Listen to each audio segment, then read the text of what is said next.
If you have a domain like abc.com or example.com, this type of domain, you can easily identify whether your domain is blacklisted or not. To do this thing, we can use different tools. I will show you two important or very famous tool which is very useful to identify whether your domain is blacklisted or not. So using this tool, you can easily tell whether your domain has been used for spam, malware or phishing. So one of the tool is MX Toolbox.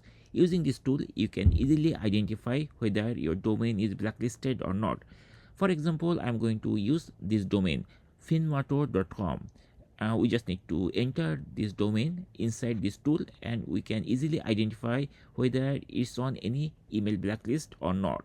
So let's jump to this tool MX Toolbox. So this is the official site of MX Toolbox. You can easily access mxtoolbox.com by typing this thing. Now here you need to type the website URL.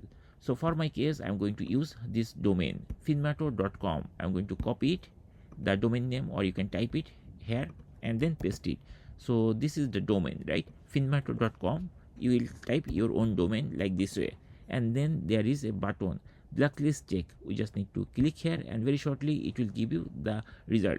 So once you click here, you will see the result. So here it is showing right now there is zero blacklist and everywhere there is okay. That means it's working fine.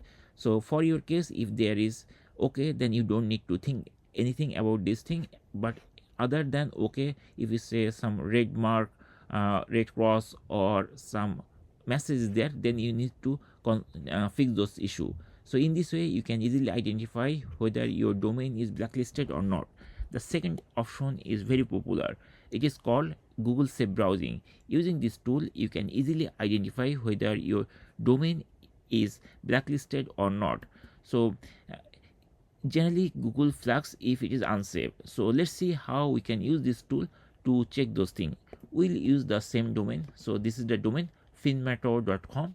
To check that, I'm going to open the Google Safe browser, and here if we scroll, you'll find on button on text box is there search by URL. So here you just need to type the URL. So for my case, I'm going to type the URL finmato.com, which is my domain, and then click this search icon or enter key, and very shortly you will see the result. Here it is showing current status, no unsafe content found. And that's it. In this way we can easily check whether your domain is blacklisted or not.